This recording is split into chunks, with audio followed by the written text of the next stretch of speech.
Karibu sana ujisikie uko pamoja na watu wako kutoka Kakamega. Watu kutoka Kakamega tingiza.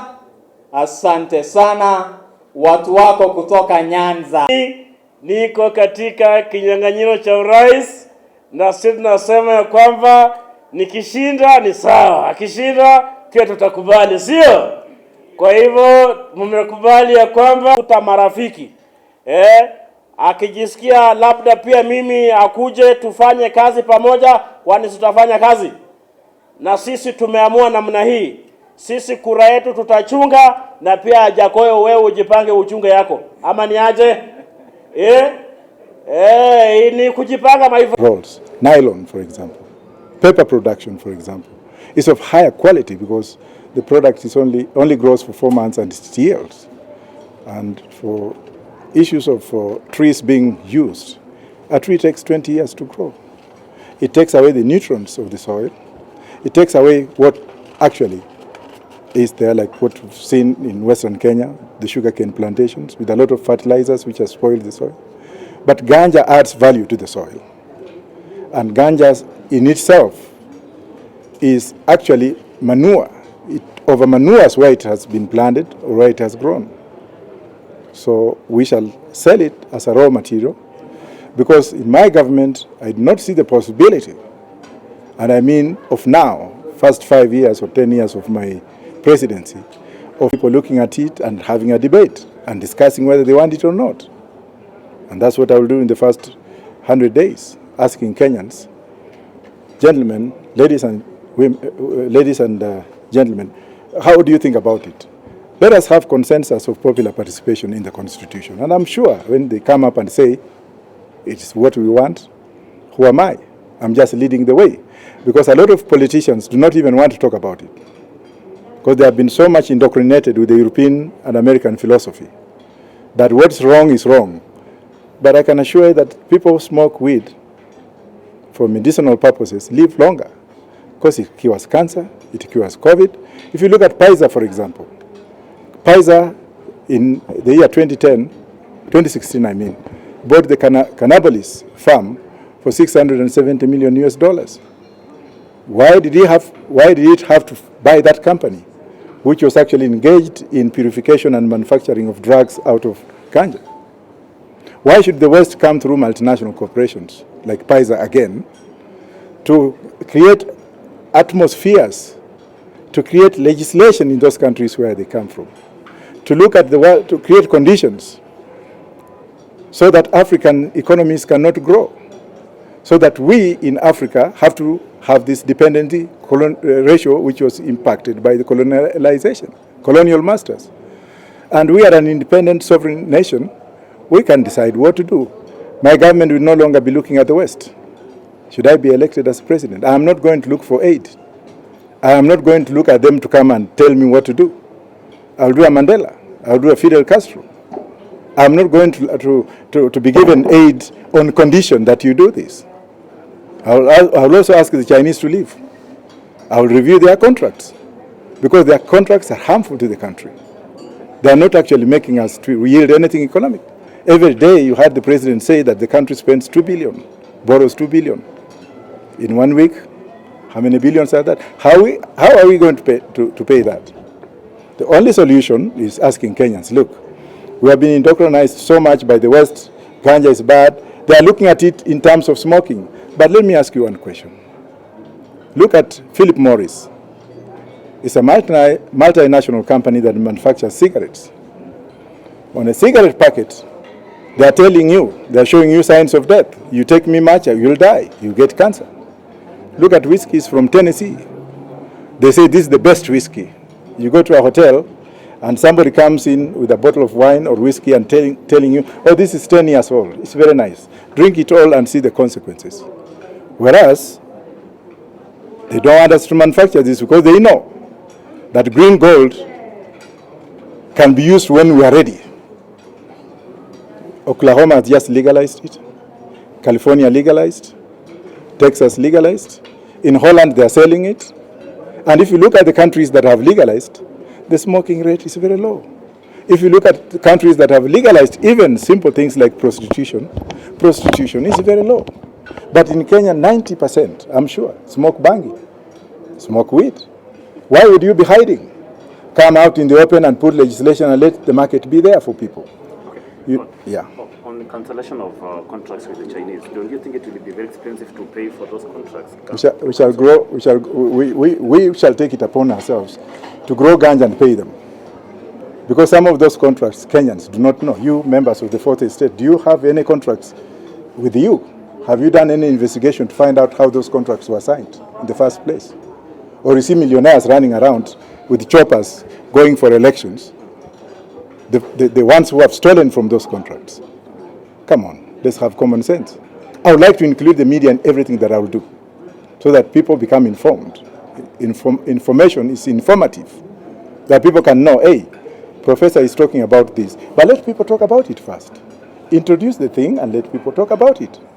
Look at wheelbarrows. Somebody is telling you of wheelbarrow. It's taking us back to 1940. Somebody is taking us of Mpesa mashinani. Pesa mashinani, how? Let us grow the wheat. Legalize and grow it so that everybody is happy financially. And probably. On a lighter note, have you ever smoked Bangi yourself? I've never smoked, but I'm going to smoke once we legalize.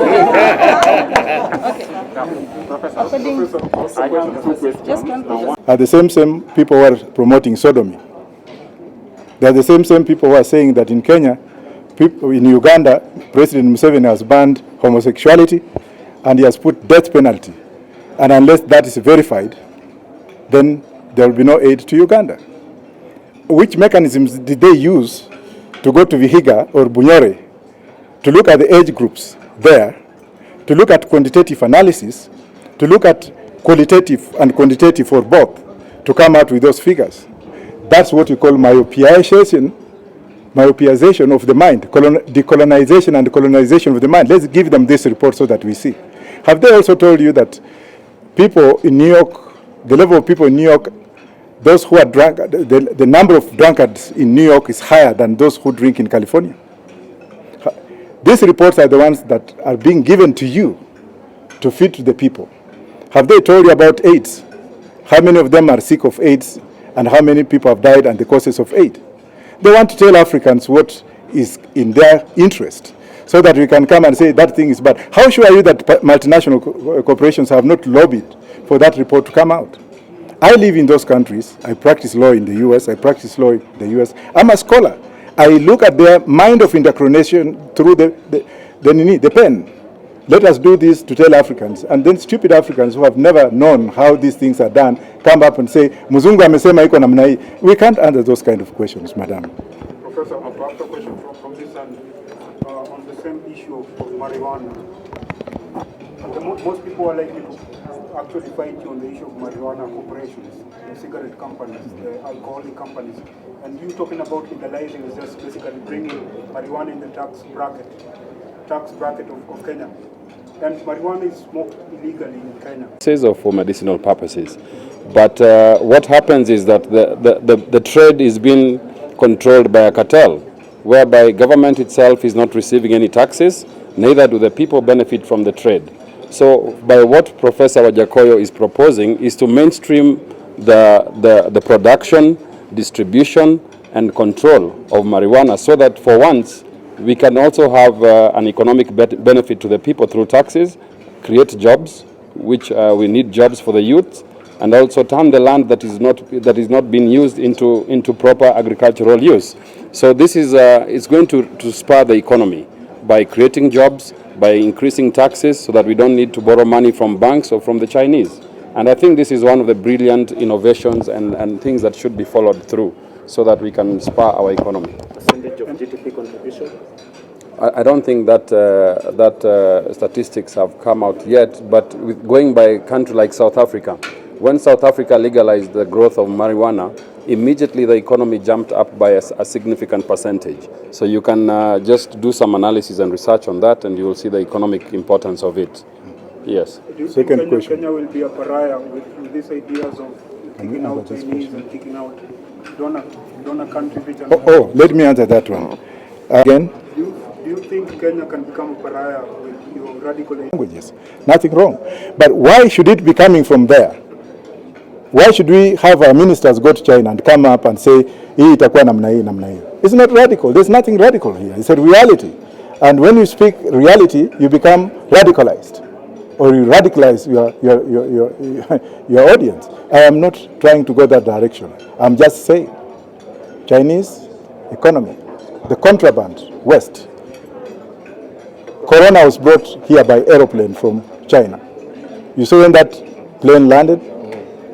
You saw the ramifications that followed when a young man blew the whistle?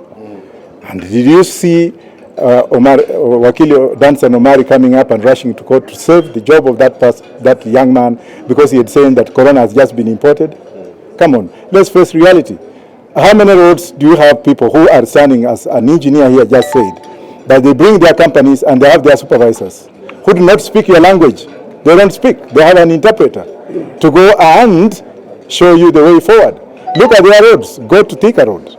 Just go to Thika Road, then look at the road going to Kiambu, and look at the other one coming from Tiger. Do you have stop signs there? Don't you have Kenyan engineers who can be commingled with them to tell them, look, this is how we want it to be? Because if it comes this way, the rate of accidents will go high. I've lived in Europe where common sense on the roads and infrastructure is there because people are included and scientists have come up to prove what is wanted for those people. So it's not an issue of radicalizing. And of course, opposition and members of opposition will run to China to get money to say, ban this man. I'm ready to die for this country. But what I'm trying to say today is that we shall look at the Chinese contracts, how they were signed, and how they made Kenya to incur debts and losses every day. If that is wrong, then I don't know. But this issue of one coming to address and saying that, oh, I'll kick the Chinese out, I'll look at their contract and I want to know who signed them and what was the purpose, the durability, and how much are we paying? It's your children and my children that are going to suffer. Okay, I have two questions. Yes. One. They will also tell you that we have Medicare for those who are unemployed. And they will also tell you that we also have schemes for those who are unemployed to go back and do job training, to get job opportunities, to look for jobs elsewhere. There is that system. It works very well. But when it comes to Kenya, for example, in what you have said, when it comes to 4 days, it is the Europeans that have come up with it and they're implementing it. But for me, I'm looking at it not to copy it from there, but I'm looking at it from the following version, from the African methodology. A Christian goes to church on Saturday, the entire Saturday, a Seventh-day Adventist, worshiping the Lord and thanking the Lord. Pentecostals, Roman Catholics, Anglicans, they go to church on Sunday, the whole day to thank the Lord. The Muslims go to the mosque on Friday. When will you have time to sit with your children? On issues of economic development, with the job scales and the employment times, to harmonize relationship between employer-employee and to give somebody a job, to give somebody some kind of breathing space for purposes of morality. 4 days are okay. You work for 4 days and rest so that your production can go high. Instead of waking up every day, going to work, and then you don't have time for yourself, the remaining time you go to the church, it's another issue.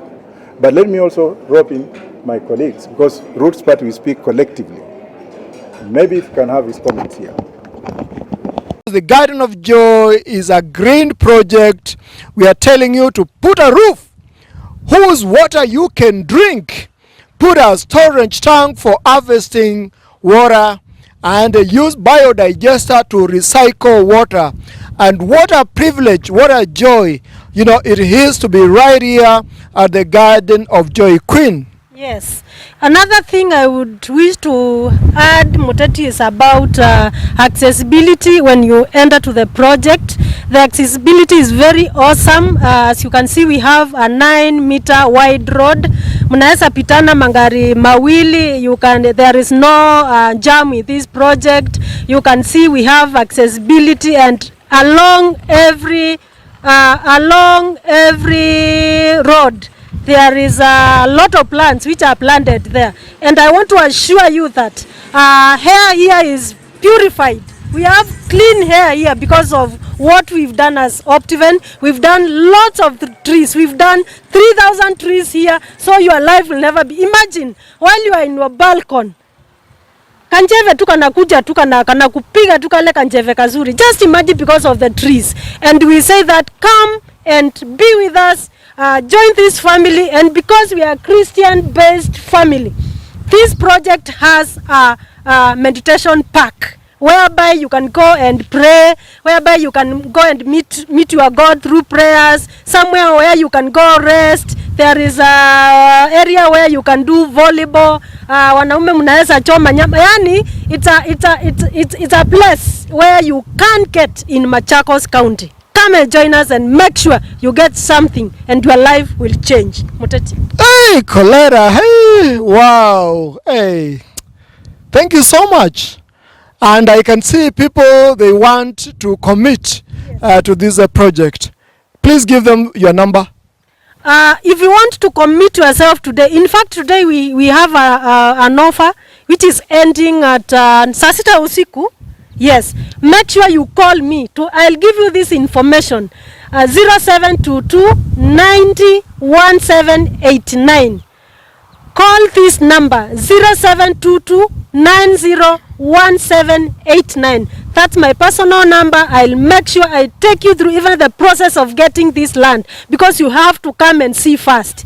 We don't sell something which you've never seen. You come first, see, and we provide transport from our Ruai office. In fact, we have an office in Ruai where there is a site manager who can bring you here. Our cars are there which are very good, and we observe the MOH regulations because of what is happening worldwide. And we'll bring you and make sure you see your plot. We have beacons in place. We have every plot as a title deed, and immediately you say, plot X is what I want. We make sure we give you the title deed. Go and do your search. You can go and do your search and then come back and make sure you invest with us. Today, if you invest with us, just say interested, and I'll get your name or your email address, and then I'll take you the process of investing with Optiven. Thank you, Muteti. So, Kalera, what you are saying is that once they call that number, you personally will bring them here, ama utatuma mtu?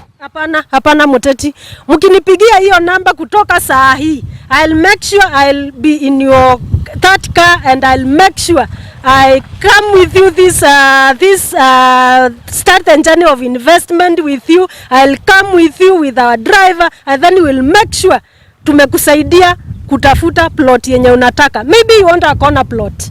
Maybe you want a residential plot. Maybe you want a commercial plot. Tuko nazo zote. In fact, barabara, this is a government road, and I'm very sure if you get a commercial plot here, it will be huge. It will have you can do your shop, you can do your kiosk if you wish, but we don't encourage kiosks here because this place is controlled. Make sure you do a good shop, and it will give you return.